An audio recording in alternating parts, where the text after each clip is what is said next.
What's good, y'all? Another day, another dollar. As we stay around here, millionaires in the making. I just got off of work. I think it's been like that in all like my past videos, except for one of them because it was the weekend and I was at home. But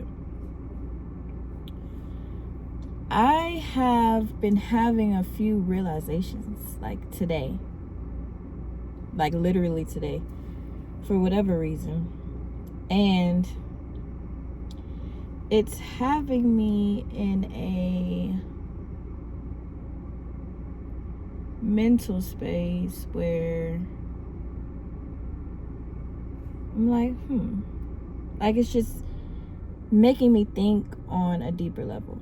Because, so you know how we have these, or we have this notion right now on social media, and it is saying like to be delusional. I completely agree with that. I think that everyone should be delusional for their plans, for their future, for the things that they want in life. Like, be delusional, please. But I realized today that delusion is just faith. Hear me out. Delusion is literally just faith. If faith is believing in things that are not yet seen, that's what delusion is. That's what we're doing when we're deciding to be delusional. We're deciding to walk in faith. We're deciding to have faith. We're just not putting God in it per se. When we say delusional, or when we use that term, or when we apply it to our everyday lives. But I think that they should begin to be used interchangeably so that once the delusion comes to reality, we can attribute it to God. Because ultimately, that's who brought it into our lives. With our willpower and with our unwavering faith, God made it happen.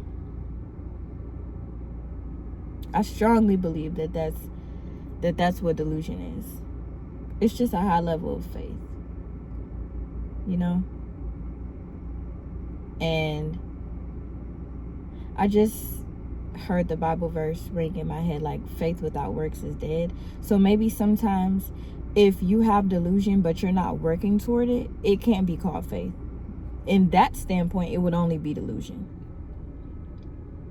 But if you have delusion and you're choosing to work toward it every day, you're choosing to get better 1% each day, you're choosing to take actions toward it, you're choosing to put one foot in front of the other to achieve that delusion, then it's faith. 1000% faith.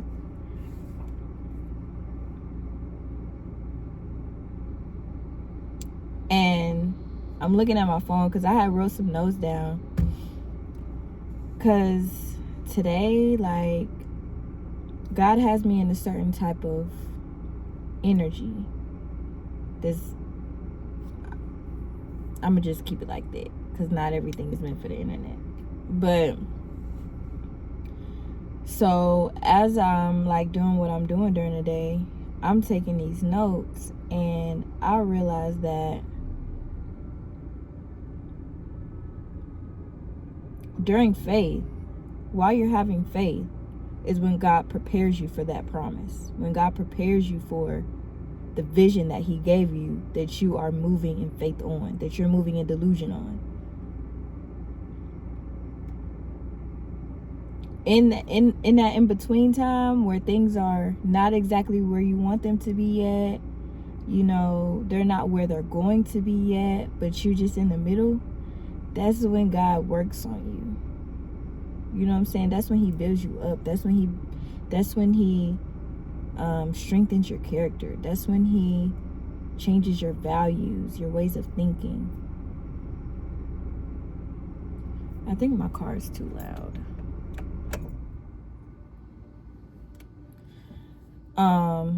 That's when He changes your way of thinking and helps you to become the person that will be able to hold tight to the promise that He's going to bring you, if that makes sense. Let me roll this window down, because how I turn the car off, but it's hot.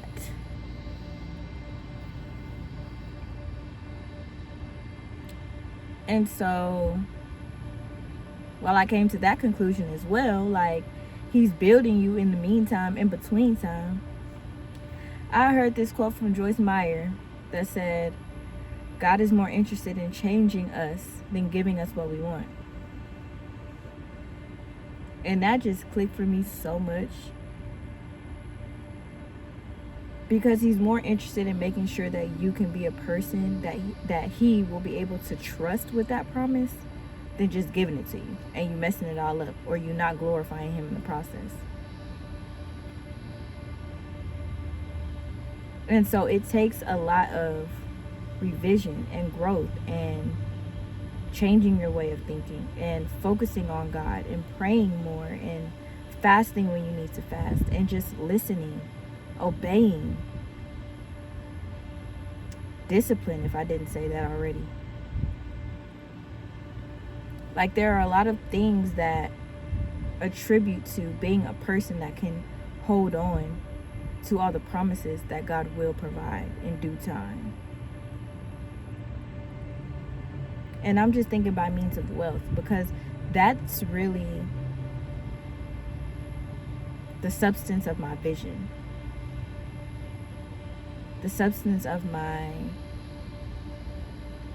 delusion is being wealthy. And so right now, God has me in a certain season.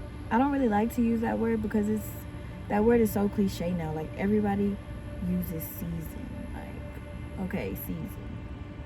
Whoop-de-doo. But God has me in a certain type of environment right now where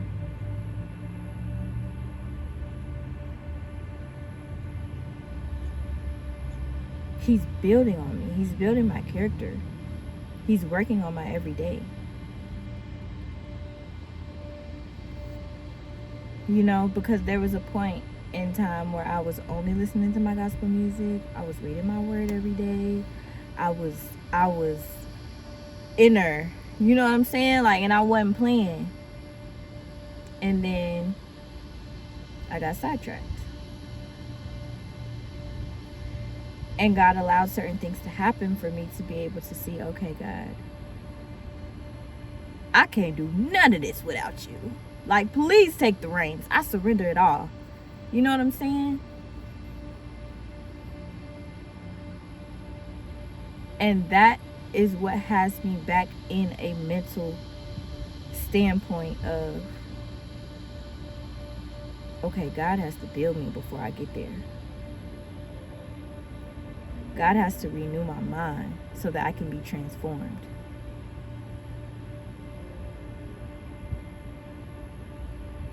And if I don't allow these things to happen, then I would just be fighting against what I actually want to happen in the future.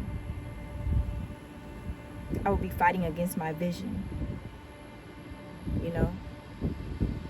And it takes a certain level of humility and just vulnerability to be able to say, all right, God, I gotta trust you with this. Like, you're showing me that I have some control, but ultimately I have no control.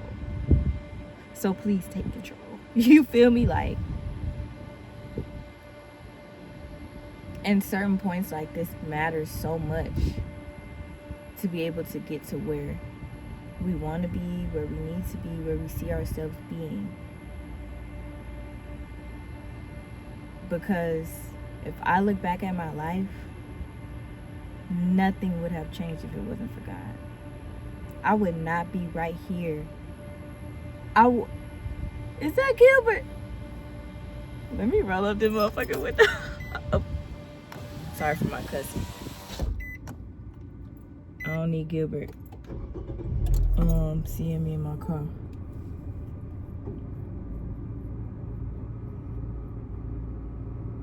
Okay, he going in the building. What was I talking about?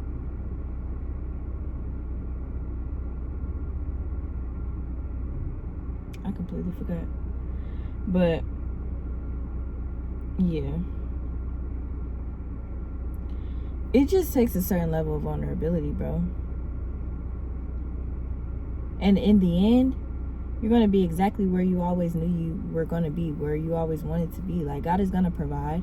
If he told you it would happen, then it's going to happen. If he gave you the vision, then it's going to happen. Like, there's no way that we can have the visions that we have, that we can have the desires that we have, if it wasn't for God. God places those things on our heart. He gives you that on a silver platter. Hey, want this. But if you want it bad enough, you got to go through me first. You know what I'm saying? Like, that's truly what it is. If you want it bad enough, you got to go through him first. And it's not just for a short period. It's not just for, you know, I want to say like SHITS and giggles. Like, it's not just for you to play around with and then let go of and forget everything that he has provided you with. It's for you to walk with him every single day and be ye transformed by the renewing of your mind. Allow God to change everything that you are. Reframe your entire mental wiring. And then you will be transformed. And you will be the person that you always wanted to be. You will have the things that you always wanted to have, but it takes God first. I be seeing so many people with God first in their bio. So many people with God first in their bio. And then I think, do they really put God first though? Like, is God really truly first? You know what I'm saying? And some people, I assume it is. But others, I can't speak on nobody. So let's scratch that. I can't speak on how nobody living. Because that ain't got nothing to do with me. Why is this dream popping up in my head?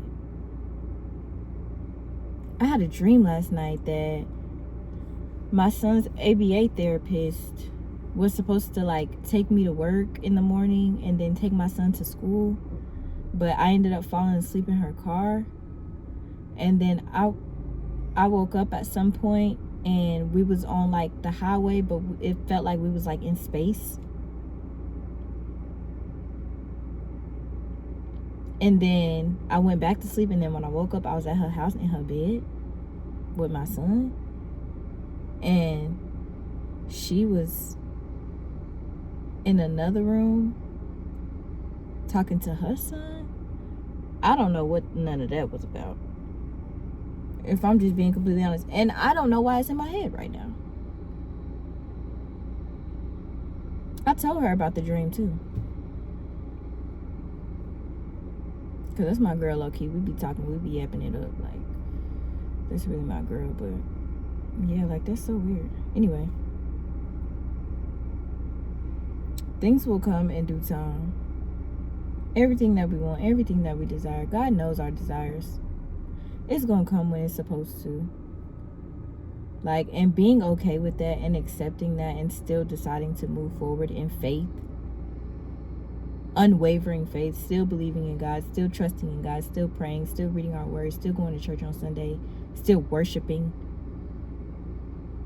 Like, that's what matters. The process of it all. Not just getting to the end goal. Because you could get to the goal and not even maintain it. You can get to the point where you got $200 million, but then you lose it all. And you got to figure out, where did I go wrong? What was I missing? How do I get it all back? You know what I'm saying? So, yeah. Delusion is really faith. Delusion, when you put your work into it, when you put that work into it and you mix God with it, delusion is really just unwavering faith. And that's what I walk in every single day. I think I do it so much that I annoy people with how much I talk about money, or with how much I talk about wealth, or with how much I talk about like assets or acquiring things. Like, but that's a part of it. Because the power of life and death is in the tongue. So I'm going to speak life into myself and into my future. And I'm going to speak out loud, write about, you know what I'm saying? Think about, imagine, go to sleep, daydreaming about, like, meditate on what I want. And I will never stop talking about it. I will never shut up about it. Even when it gets here, I'm not going to shut up about it. But God is going to be included in it all, though. Because it would be nothing if it weren't for God. I would be nothing if it weren't. If it weren't for God, whew, y'all don't even know who I would be right now. Y'all don't even know where I would be right now. Like, man, if it weren't for God. I remember going to God in the shower last year in May. I went to God crying. I had my frequency music on in the shower.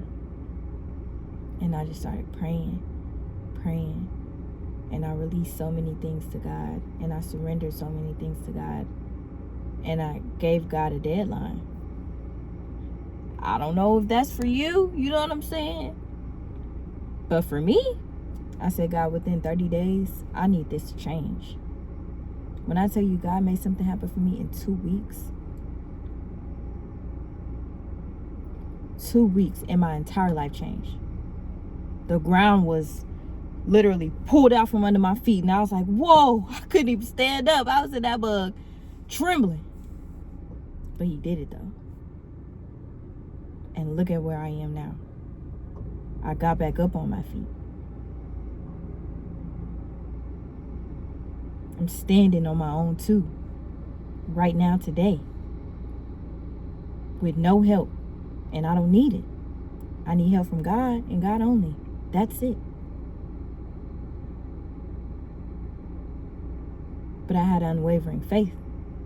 I said, God, 30 days, and I knew he would do it. He did greater than what I expected, I tell you that. So, yeah. I'm going to continue to have faith. And I'm going to continue to align myself and walk in the predetermined path of victory. Okay, gospel pillars. Man, I love my church so much. And it's wild that just popped in my head. But I'm going to continue to walk in my predetermined path to victory. Hence, no matter what I face, my eyes are on the mark. My eyes are on the mark. My gaze is on my Lord. And my heart is fixed in praise and rejoicing. For I know the outcome shall be glory, overflow, and dominion. If that ain't faith, and when I say it, I believe it. I say that every Sunday. We say that every Sunday when we're leaving out of service. And I believe it. So I know this will happen for me.